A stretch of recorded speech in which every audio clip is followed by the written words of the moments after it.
Hello, my name is Jeroen de Hass. I'm the head of product at LabTwin, and today I want to talk about the digital lab systems and how they can pair up scientists with modern technology, and of course augment it on top of the signals ELM.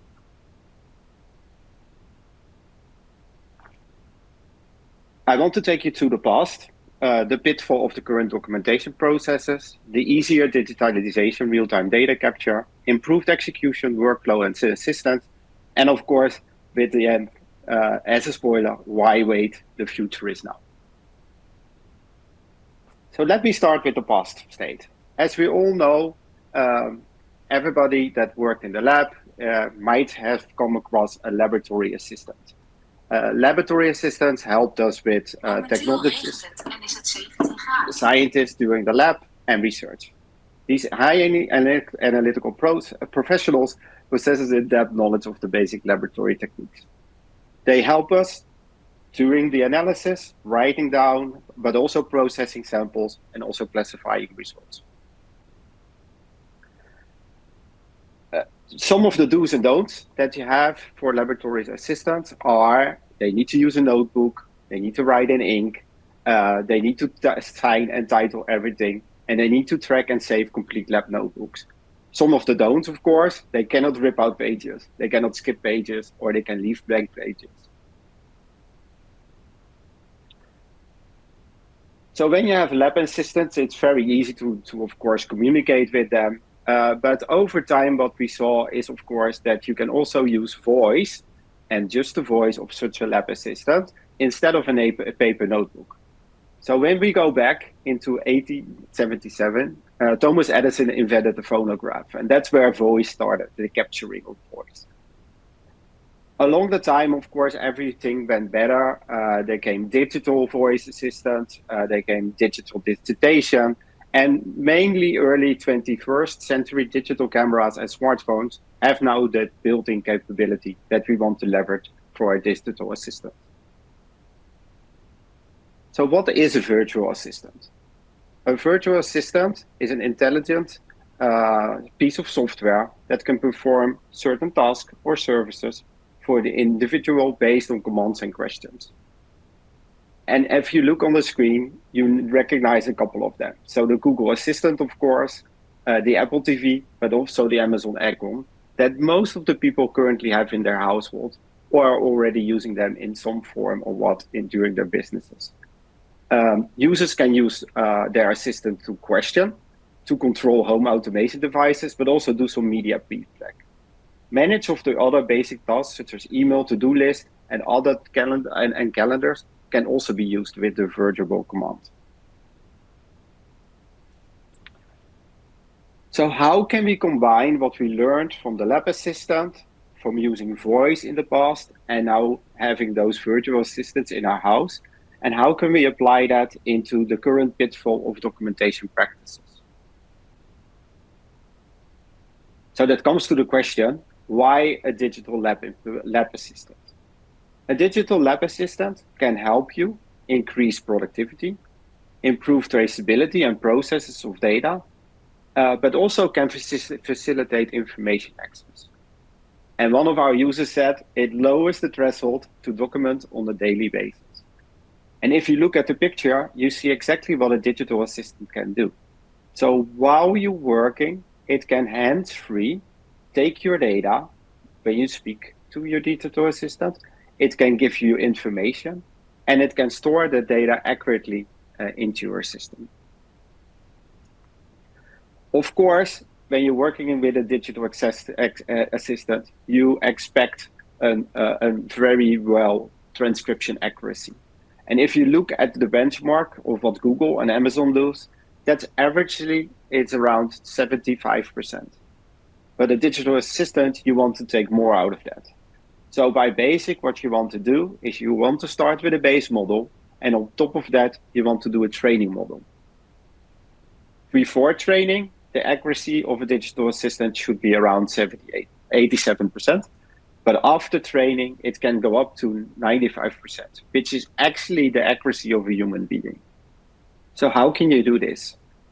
So start off with a basic model, like I said, and then of course start to add life science adaptation. So the vocabulary that we are using in life sciences, you can add on top of this. Then, of course, you add on top of this voice adoption. So think about dialects. And then off top of that, you can have customer or even organizational terms. And that gets you to the 95%. So it's really about training a model, adding more science, and adding more scientific format that gets you to how a digital assistant should work for you. Of course, when you do this, you can really benefit from the structuring capabilities. Because what you want to do, if you're capturing, for example, the use of your ethanol in your lab, you don't want to write this down. What you want to do is really tag and label the things that your digital assistant hears. So in this example, what you see is it takes the speaker because it knows you. It takes the date and time because it has this already. And it strips out the quantity, the unit, and the chemical, as well as the protocol and the location. And this is all structured data that you then later on can use, of course, in your note keeping. So what can a digital lab assistant do for you? It can really reduce the risks and mistakes, right? So what we heard when we did a study is that 79% of experimental data is currently still transcribed from paper or recalled from memory. And that's huge. And even 100% of the notes and digital additional metadata can be directly digitized and contextualized when you use a digital lab assistant. But think about the number. So 79% is recalled from paper, or is transcribed from paper or recalled from memory. That means a lot of data loss, because if you have to recall it from memory, and we heard some of the study participants say that happens even 3 weeks after they actually did the experiment, that's really a loss of data. So while using your voice with a digital assistant, it immediately takes away, of course, the status quo of documentation. It, of course, also helps you to increase the capacity of your FAIR data in real time. So like you saw in the example, real-time structuring, while you're capturing your data, is, of course, already helping you to improve that data. What you can then also have is guided workflows. So really help people in non-GXP, but as well as in GXP, to give them a set of workflows guidance and threshold notifications. So they get warned while they do the protocol in their ears. Of course, increase the interoperability, because with a connected system, you can connect to any other system, and that gives you easy access and control over the data transfer. So what kind of ROI can you expect from a digital assistant? So during the studies that we did, we saw a time saving of about 20% for each of the workflow. So instead of course, writing it on paper, writing it on gloves, writing it on full wounds, it's transferred. It can improve the data quality. And we saw there that the reproducibility of 85% and minimizing the data loss by 50% of the errors, because you don't need to transcribe it manually or need to copy paste it. But also the FTE cost was reduced by 60%, just because of the more data quality and the more time saving. So how does the digital assistant help you with easier digitalization and real-time data capture? It first of all improves your compliance by doing it real time. But how, right? So what can you do? So first of all, the easy way of working with your digital assistant is capturing observations with voice notes. So you call the wake word, you say what kind of observation that you did, and this is automatically stored and can be uploaded to your ELN system. But you can do more than voice. You also might want to take pictures in your lab, or you even want to scan labels. And based on what the scan is, you want to catch the vendor name or the expiry date or the lot ID of the chemicals or reagents that you used. You want to, of course, also fill in some tables and do some calculations. And of course, this has to be hands-free because you don't want to click into your cells because that means that you need to touch the device. And touching the device means a lot of times you need to deglove. So using tables, completely hands-free with voice, and of course, send this data back and forward to your ELN. Same for protocols. You don't want to recreate master data that is already created in your ELN or SOPs that are in paper. What you want to do here is want to use a no-code protocol creation that can insert your protocols. Is it electronically or is it already from a Word document? And transfer this into voice-guided protocols. You can then have capture steps, you can have readout instructions, you can have start timers, or you can even register equipment.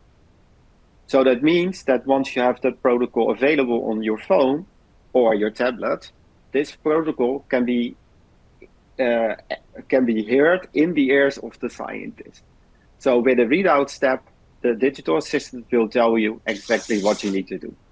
With a capture step, you can capture your results. But at any time at the step, you can always take observations or photos.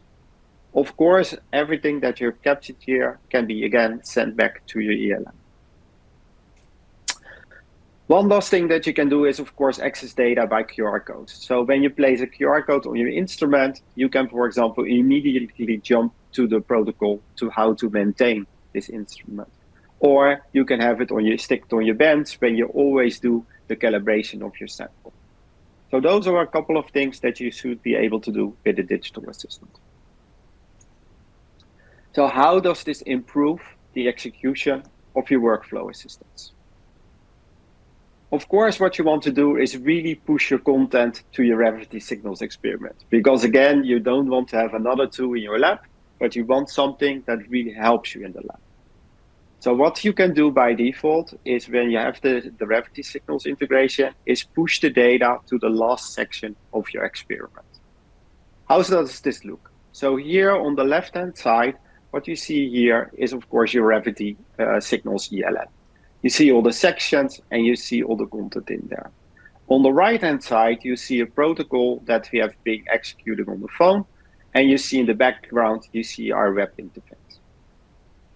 If you click on the sending to the ELN after you have generated the report from your protocol, you can choose to which experiment do you want to push it.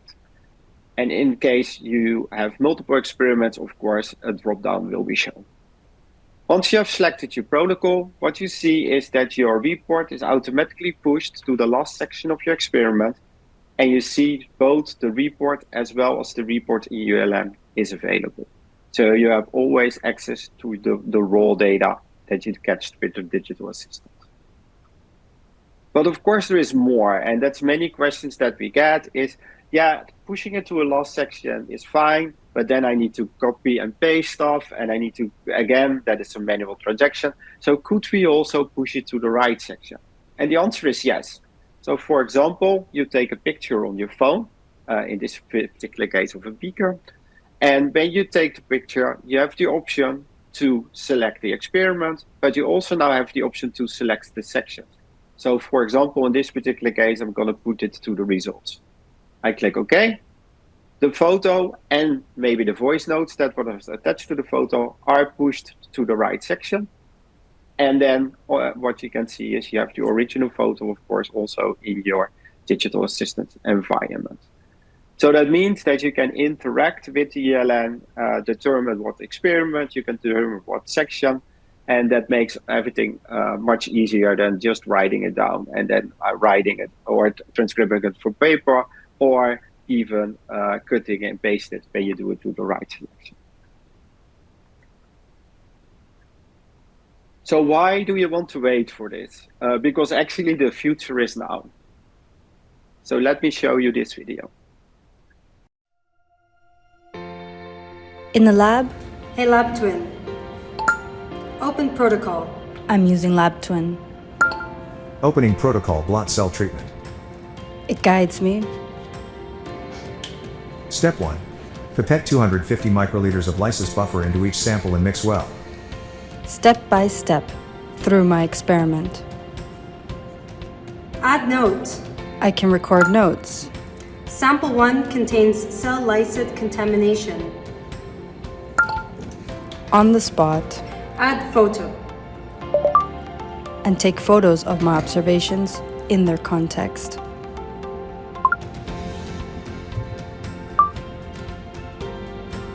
Next step.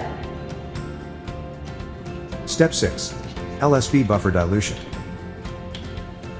Batch 1 volume, milliliter. Sometimes, 2.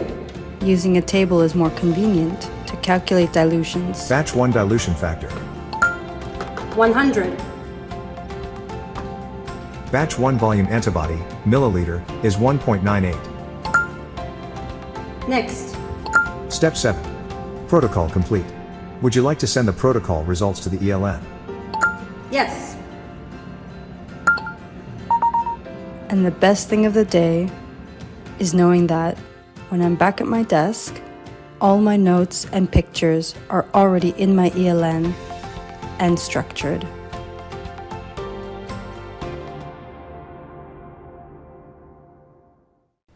So what you see here right now was a real live integration with Revity signals, and that's available right now. So if you want to know more, you can always, of course, visit the LabTwin website, and we are happy to share more information about that.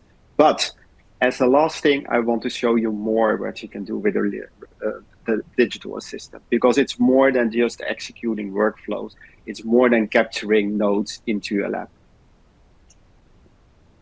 Many times when we talk to customers, they ask us one of the following questions. That is, searching for scientific questions means I need to get out of my lab, go to my computer and Google, if only I could also ask LabTwin.